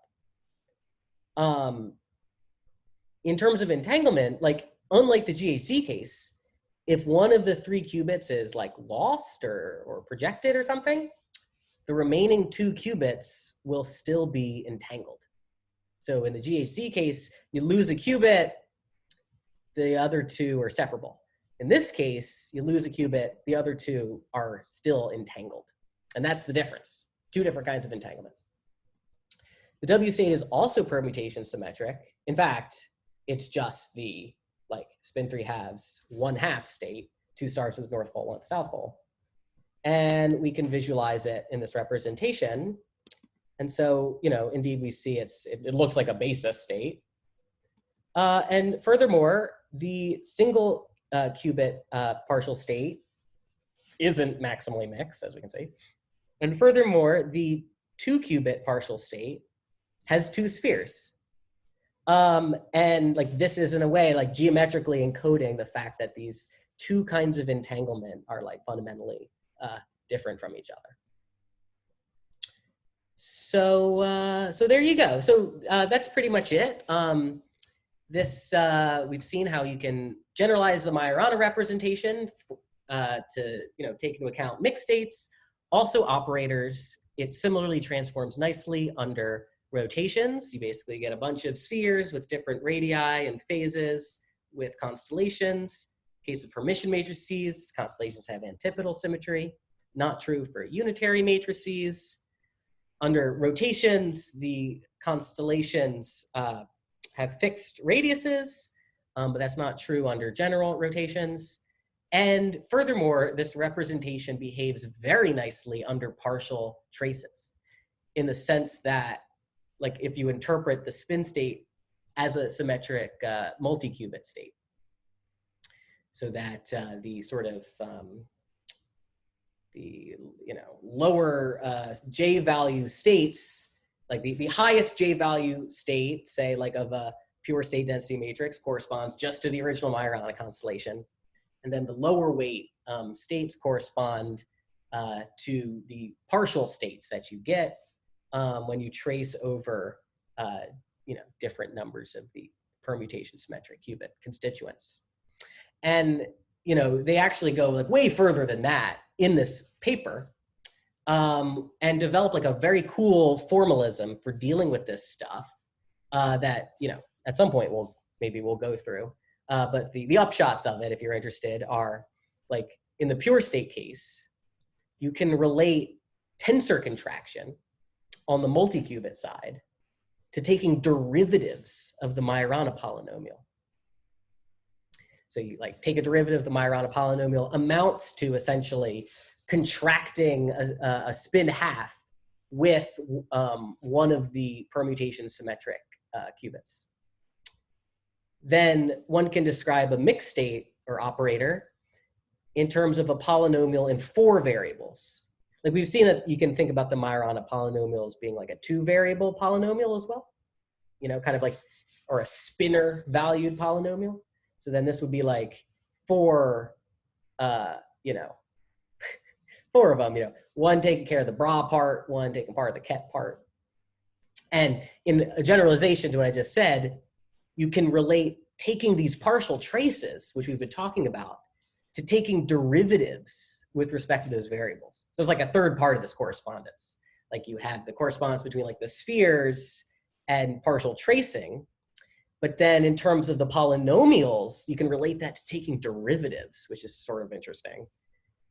And then like formulate things like multiplying operators and evaluating expectation values like entirely in terms of like differentiation.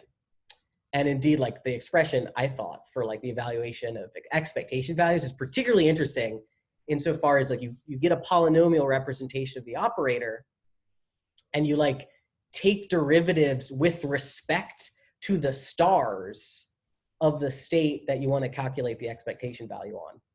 And that's kind of interesting. So all that and more in this great paper, Majorana representation for the mixed states. So that's that.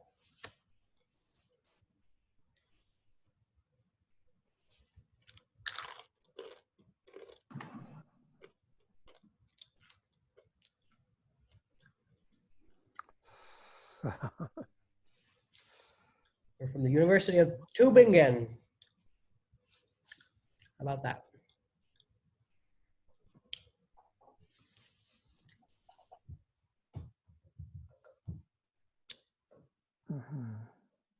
Oh, thank you, David. Yeah, I invite you all to come tomorrow to Manhattan meetup. And it'll be a little more philosophical than this one, I suppose. Although there will be some kind of cool math that I discovered involving different ways of thinking about Bohmian mechanics. So that. By the way, Matt, I'm really impressed that you can do 2 sessions, one after the other. That's great. Yeah, I probably should have been doing other stuff this week. But this just I couldn't stop. I was having too much fun. That's great. Mhm.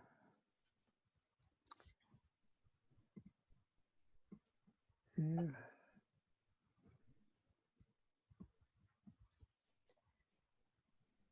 It never ceases to amaze me how, like, this came up when we were doing that the structured Gaussian beam thing. Like, once you start visualizing like the phase, it just always looks cool. Let's just make a complete aesthetic comment here. Mhm. I just like those colors, you know. What's the deal with that? Don't know. Don't know what that is.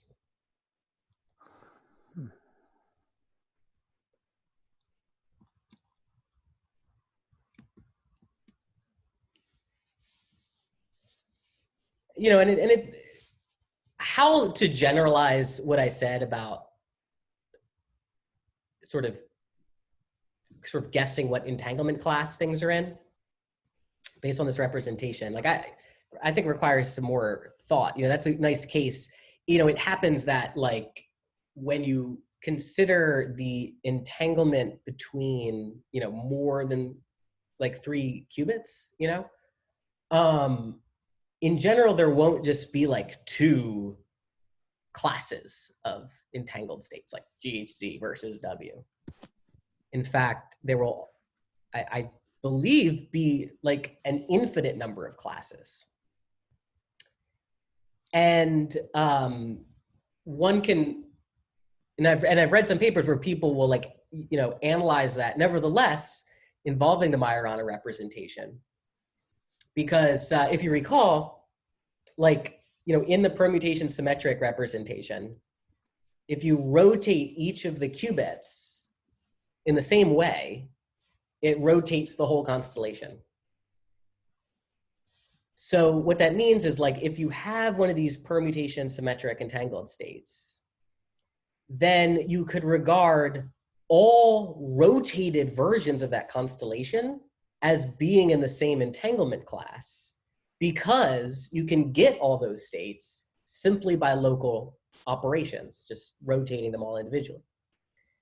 If you then further allow that each person, like, who has one of these qubits can like have some like auxiliary qubits or whatever, and then like entangle them and then like measure the auxiliary qubit, right? So if you like have a separable auxiliary qubit, entangle with a qubit, and then like measure this guy and throw him out, that will not change like the entanglement between this guy and like any of the other guys, because you sort of like, okay, entangle them and then like disentangle them.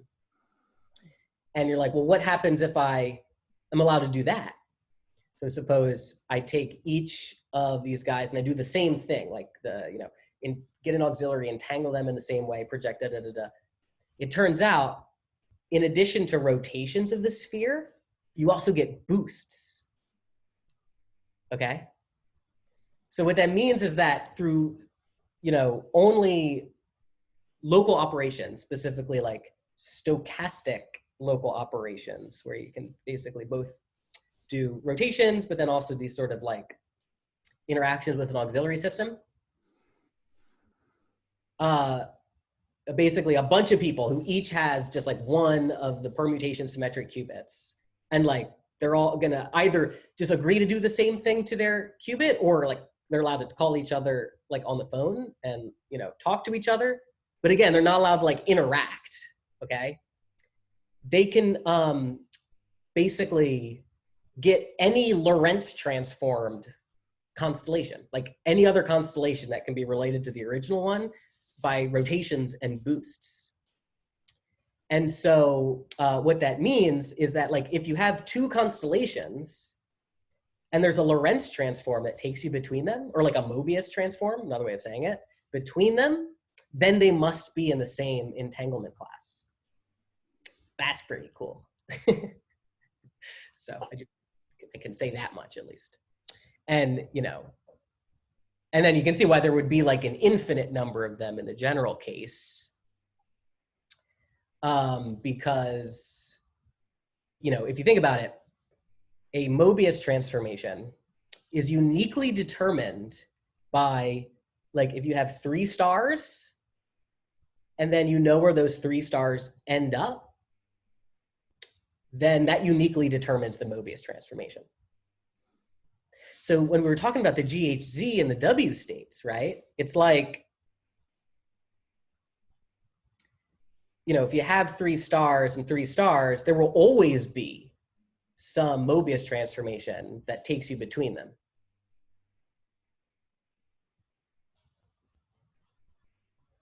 Wait, that actually seems contradictory to what I said though. Because, wait, so I guess that means that the GHZ and the W state, when we're saying they're in different entanglement classes, we're not allowing stochastic operations. Is that true? Or maybe I'm thinking about the Mobius stuff in the wrong way. Well, we'll have to have another meeting about it. But, you know, in general, like if you have 4 stars, there won't be necessarily a Mobius transformation that takes like this constellation or that constellation. But, you know, any 3-starred constellation can be related to another 3-starred constellation through a unique Mobius transformation. And that whole subject's interesting, right? Because it kind of combines like sort of entanglement theory with stuff that you know, you normally think about when you think about special relativity.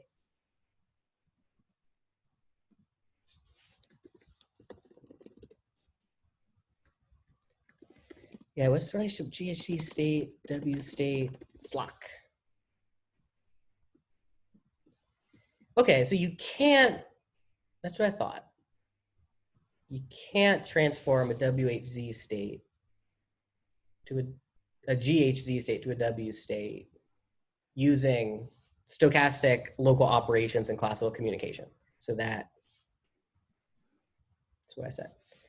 It's the thing where you can do rotation, you know, local unitaries and you know, operations with auxiliary systems.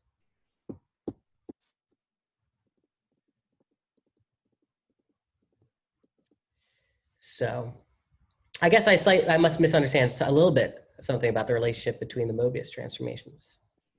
This is why I always fear to speak extemporaneously about these things. Got to do more research. Mm-hmm.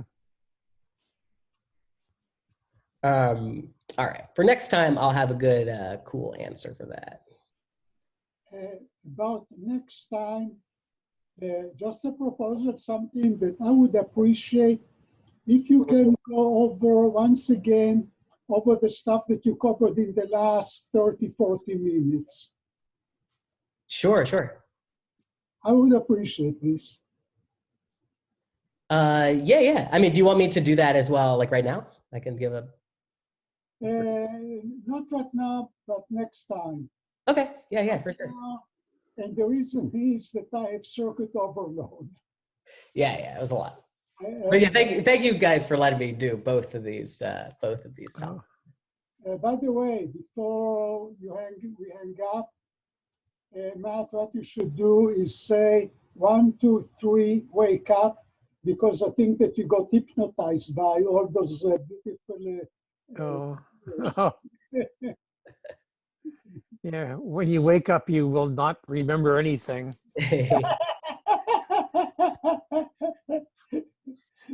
It should be the opposite. When you wake up, you remember everything. Mm-hmm.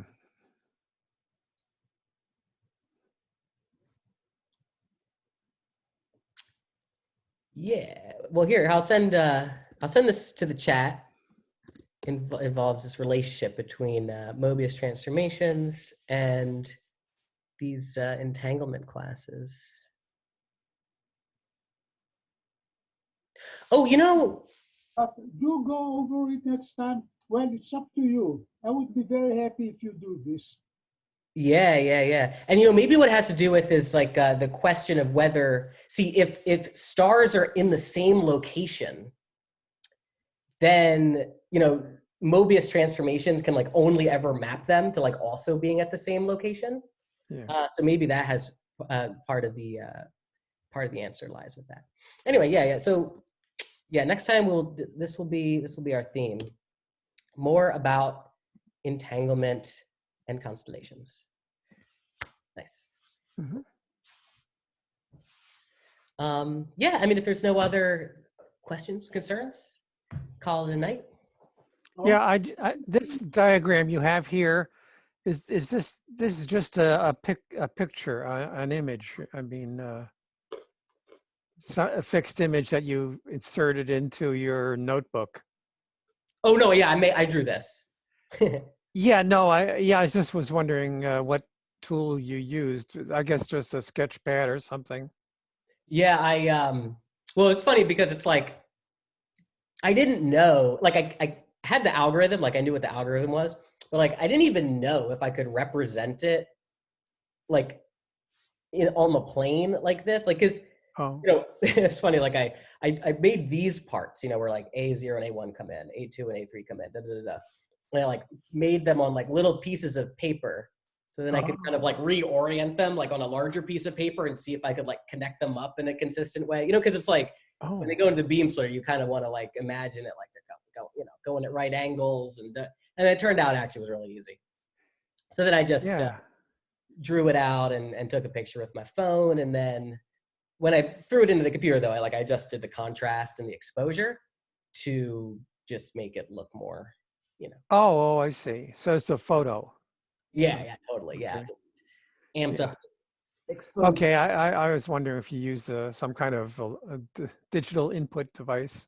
Yeah, Okay, no, I don't have I should get one of a those. sketch pad, yeah, or what is it, iPad? iPad. Yeah, for sure. Yep. Mhm. Okay, so that was good.